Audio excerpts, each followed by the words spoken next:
Welcome to Flourishing Fully podcast. Today I'm excited to speak with Ron Schlegel. I recently met Ron and was excited about his unique abilities and the unique techniques that he uses. Ron is a therapist who has intuitive and clairsentient abilities beyond the ordinary.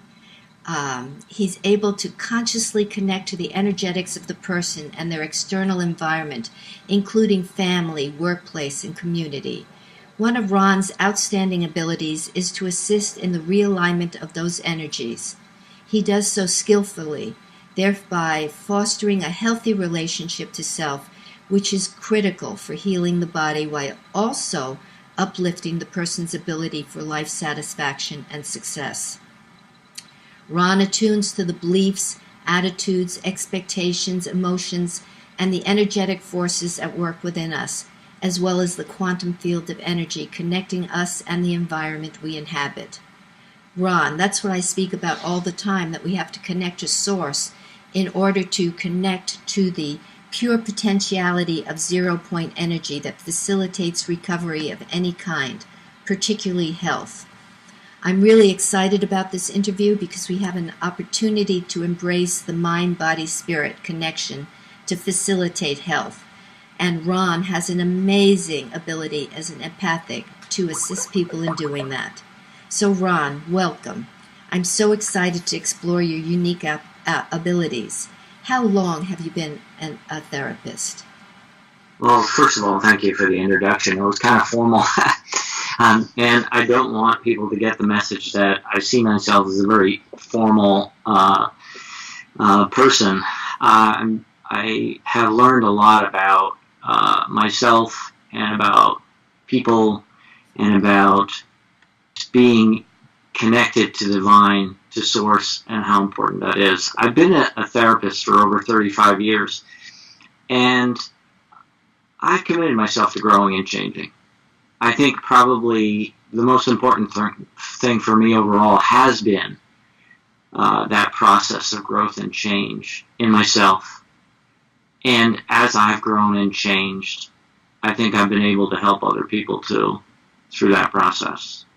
So we're all human beings. We all have stuff. And I've had a lot of fun kind of learning about myself and learning about other people. They've taught me a lot. And over the years, I've started to integrate more and more some of those alternative things into my practice because as I learned and grew myself, I realized that we're all connected on some level and that our spiritual aspect is a very important part of what we do and who we are. So I've learned to integrate those two things. So you were trained as a traditional therapist to begin with? Oh, yeah. And, I've spent a lot of years using traditional therapy and being frustrated to some degree. I've seen progress in people and, they've given me good feedback. I've seen them grow and change. But there's always been a sense that something was missing. So I'm so glad that I was able to start integrating alternative therapies. Great. And which alternative therapies do you integrate? The one that started me on this journey probably more than any has been Psych. Psych was started by Rob Williams. And what he learned was that the subconscious mind is very powerful. In fact, research shows that about 95% of our behavior is driven by the subconscious mind. So when you think about that, that's really significant. Consciously, we're not as much control as we'd like to think we are. Our subconscious mind is like this vast warehouse of information. And we've put all this stuff into our subconscious mind starting at an early age. And if people believe in past lifetimes, we even carry things around in our subconscious mind that are stored there from past lives. So that's all programming that's running in the background that's driving our behavior and causing us to act a certain way, think a certain way, feel a certain way. Our life is somewhat of a creation based on those beliefs that we have about ourselves and the thoughts that we have stored in our subconscious level, the traumas that we've had from our earlier years or past lifetimes. So all of those things are leading up to who we are now and the kind of life we're living. So if we want to make real change, we've got to make it on a deep level. We've got to make it on a subconscious level. We've got to go back into that vast warehouse of information and work with it, clear it out, so that we can start being the kind of person we want to be. So that's the kind of work that Bruce Lipton has often spoken about. Yeah, I'm a great fan of his. He wrote this book, Biology of Belief, and it's so true. There is this very strong body-mind connection that we have. And he's gone so far as to prove it as a scientist that our beliefs impact our biology, and not only just our biology, but even down to the gene level. A lot of scientists nowadays are saying, we're the product of our genes. He's saying, no, that's not true. We're the product of our beliefs and other things that are happening in our lives. Yeah, and he actually calls that epigenetics, how the environment can impact or upregulate or downregulate the genetic expression. Yeah. And, I hope people are getting the idea how excited I get about this. Now, here I am, a therapist doing traditional therapy, but then I start to learn that there's a whole world out there that's cutting edge, that's allowing us to be much more effective and much more efficient at helping people change. Change on an emotional level, but even that change on an emotional level can have physical consequences. There can be positive impact on one's biology if they really change their limiting beliefs. And there's right. So a lot of the people that I work with as a physician or as a health coach have chronic illness. Can you speak to the issue of limiting beliefs that sabotage people's desire to recover? Yeah, going back to Bruce Lipton and Rob Williams, they have put a lot of emphasis on looking at what one's epigenetic origin is for their physical illness. So, what was the original cause of that illness? Now, I have to say here, I'm not a doctor. I don't have that kind of experience, but I think we can all relate to the fact that there is a body-mind connection. So I'm going to even give you an example of what I'm talking about in a minute. So epigenetic origin means is that there was some kind of an event or a belief or a trauma in one's past that kind of started this growth of this particular illness or development of this particular illness. Now, one example I have is early on when I started working in Psych, I had a colleague of mine walk into my office with a migraine headache.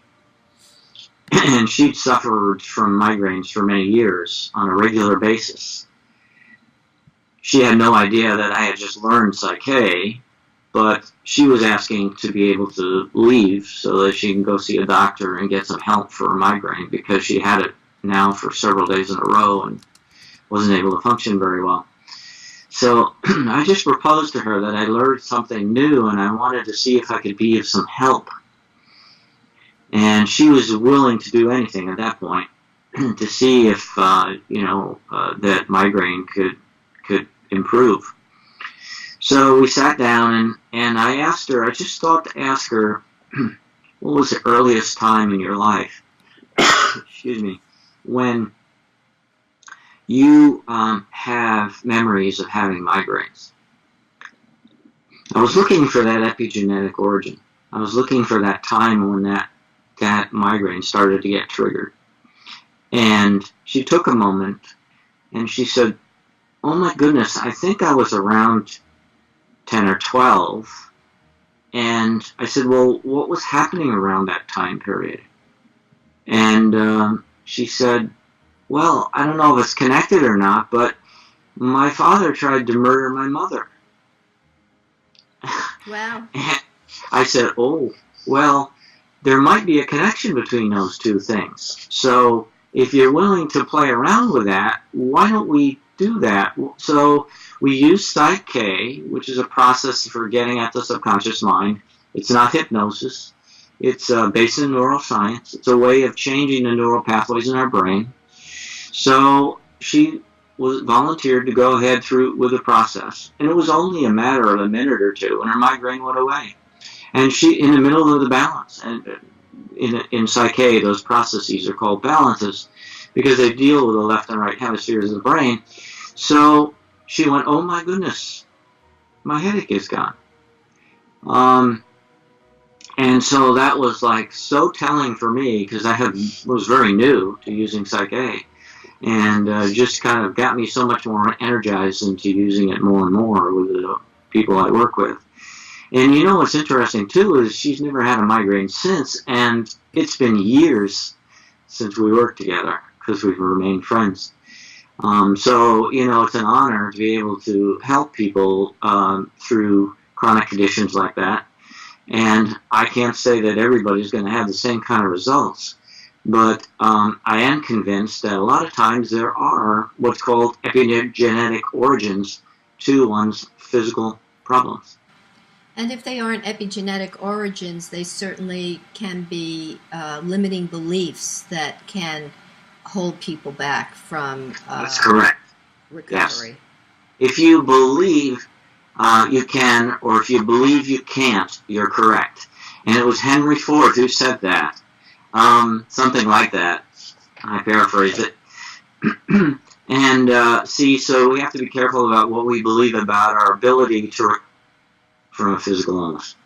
Right, and it's true, don't you think, that people can say, of course I want to get well, but that there can be this massive, like an iceberg, you know, the tip of the iceberg is saying, yes, I want to get well, but there's this massive energy that's saying you don't deserve to be well, or you can't get well, or this is, you know, you better get used to it. This is just how it's going to be. Is that right? That's absolutely correct. Yes.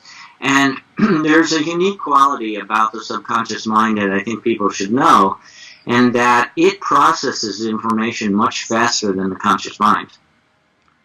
To use a computer analogy, the conscious mind processes information at about 4,000 bits of information per second.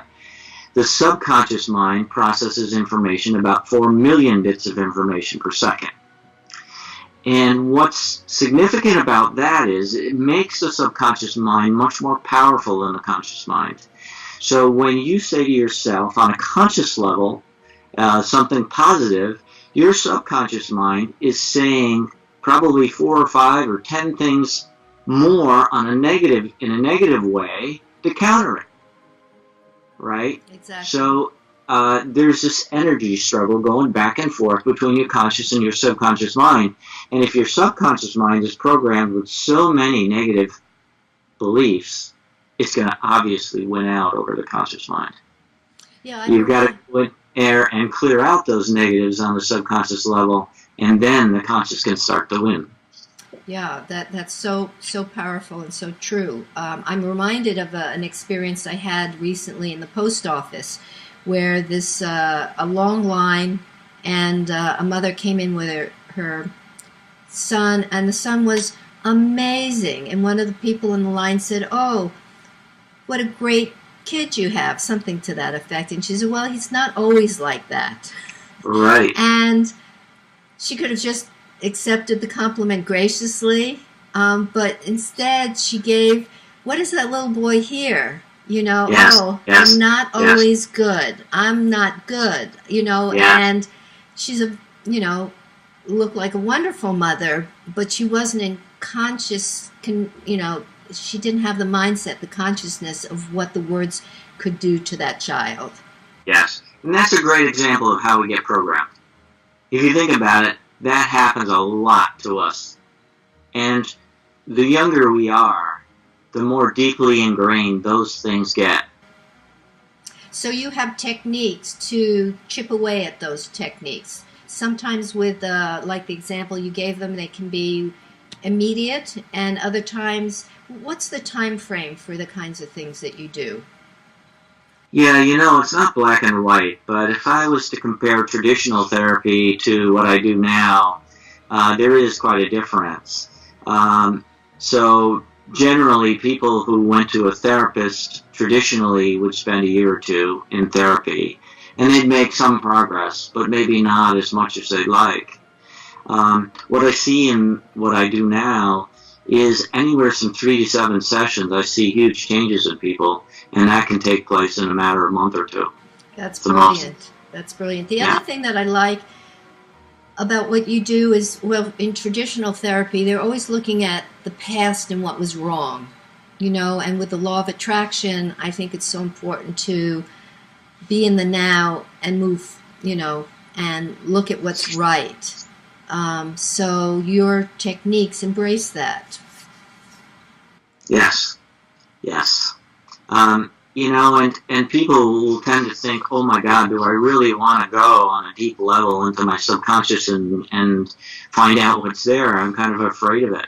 Well, what's nice about these processes is that they're actually very user-friendly. A person may feel some pain and cry and that kind of thing when they're going in and kind of clearing out something, but they'll only do it for a very brief period of time instead of carrying around this ball and chain for their whole life. Right, and these techniques can be done by Skype or on the phone? Yes, thanks for asking. That's the great advantage of these techniques is you don't need to do this in person. And it's hard for people to understand that, but I want to say that, we're all connected on some level. So, what's happened to me is I'm using Psych, I've opened up and I've become very sensitive and intuitive, and it's just easy for me to get a sense of where people are at and what their core issues are. It helps me to be a lot more efficient at what I do, too. I've had a session with Ron, and it was wonderful. It was super helpful, super fast, very compassionate, very empathic, and I really enjoyed it. So do you think this helps people? Who are most of your clients? How would you categorize them? What kind of people are receptive to these techniques? I'm kind of surprised to say this myself, but just about everyone.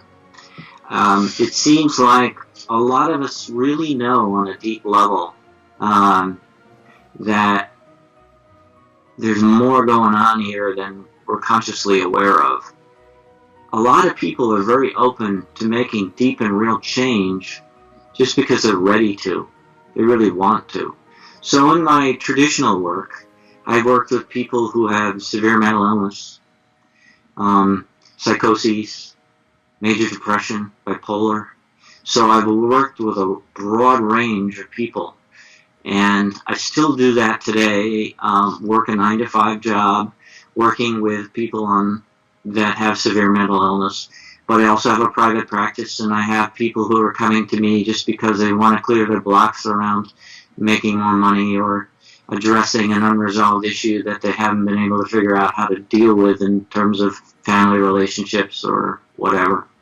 So a broad range of people are really open to this. I will have to say that I work more with women than I do with men. Women generally tend to be a little bit more open than men to these kinds of things. However, using Psych, if I'm one-on-one with a man and I use the muscle testing, which we may want to talk about a little bit, applied kinesiology, they are usually very impressed by that. It's a concrete result that they can see that demonstrates to them that they actually made a shift in the way they feel about something. Can you do muscle testing long distance? Long distance, like over the internet, I do the muscle testing on myself on behalf of the person that I'm working with. And it's amazing that that's effective, right? Yes. Because we are all connected. Yeah, the purpose of muscle testing is really, in this case, to communicate with the subconscious mind. We want to make sure that we understand what the subconscious mind is really thinking and feeling. it can be very different than what the conscious mind is thinking and feeling. So that's the purpose of doing the muscle testing, because the subconscious mind really can't lie. It's going to tell you the truth in terms of what it feels. Unconsciously, you can say you love yourself, but on a subconscious mind, you do some muscle testing and it's just very weak, and you know that there's something in the way of you really believing that. Right. So it is actually effective. You're able to connect with the individual that you're having a session with and be able to muscle test yourself to see that person's reaction, which is a big mindset change for a lot of people to appreciate that that's possible and it's not a scam. Right. Now, I can teach people how to do it over the internet, and I have had people who have already had experience muscle testing, so they're happy to test on themselves to double check the work. So that would be a huge treat for us. Could you give us a snippet of how we can muscle test ourselves? Yes. And there's more than one way. There's actually a number of different ways you can muscle test. And I've had this experience myself, and other people have told me one way works for them, whereas another one they have more difficulty with. I can't explain why that is, but it's we kind of have to play around with it and find that way that works for us. One way that you can start out with to try is just to hold up your arm. If you can see me, it's just straight out in front of you, and then take your other hand on top of your wrist and push down on your arm like this as a leverage. So you can start out with something you already know and the answer to, and you see if you get consistent results. Like, my name is Sally, or that's correct. My name is George. Right. So my name is Ron, and I will push on my hand, right? And if I'm getting a clear signal, that's going to be strong. It's going to stay pretty firm. However, if I say my name is Sally, the arm is most likely to go down. Now, the more anxious we are about the results, it's going to interfere with the answers. So you want to be kind of relaxed and calm and open, staying open and curious rather than worrying about what kind of answer you're going to get. So that's why you practice it a little bit to see, if that's going to work for you or not. Don't give up right away. Try it a few times. Now, you'll see on the internet, if you want to, you can Google muscle testing, and there are different people teaching different methodologies for how to muscle test. One that you'll see online a lot is where you interlock your two fingers and you pull them apart to see, like, my name is Ron, my name is Sally, and you just see if you can notice a difference there. So I encourage people to go on the internet and play around with that. The technique for me that works really well is I use my head as a pendulum. So my name is Ron, my head's going to go back and forth like this. And then if my name is Sally, it tends to go left and right. For some reason, I just really take to that methodology. And it really works well over the internet because people don't even hardly notice I'm doing anything. Right. I very often, if I'm testing a food substance, I'll hold it close to my heart chakra, and if I lean into it, means yes, that's a great example. And if I lean away from it, then it's like, I have some subtle allergy or reason that I shouldn't be utilizing that particular product. Yes. There's even another strategy that some people I've heard like, and that is salivation. So they think a positive thing, they tend to salivate. And if they think a negative thing, they don't. It's like so interesting. There's so many different ways to do this. Yeah, the body is so responsive and so intelligent. And I think what's amazing about what you do is that you help people to tap into that, and and if they aren't able to do it on their own, you're there to guide them to do it, and that's very powerful. The subconscious mind is always communicating with us all the time, and it's communicating, like I said, in a pretty fast way. So when we can start to tune into that, we can start to understand what it is we're saying to ourselves. So many of us are walking around with this programming that's running in the background saying you're not good enough, you're not lovable, you'll never amount to anything, you'll never get healthy. And boy, don't we want to get rid of that stuff? Don't we want to start saying something better to ourselves? Absolutely. And I see that with the chronically ill people. They become so downtrodden that they buy into it, you know, and they will actually say, I can't do this. I can't do that. You know, affirmations don't work for me. Well, that's because the subconscious is so powerful, and, you know, that it's overriding their ability to keep their focus. So I was looking at your website, and the amount of things that this is helpful for, the kind of techniques that you do. You list improved performance at work, improved health, improved life satisfaction, improved sleep, increase in self-esteem, clarity of life purpose, joy and sense of fulfillment, improved relationships, finding a wonderful partner, reduced physical pain and tension. I mean, so many people with chronic illness have pain, and you list others. So, again, for our audience, Ron is a master at helping you to tap into the subconscious part of you that's holding your recovery back. And I invite you to contact Ron. Ron, where can people find you?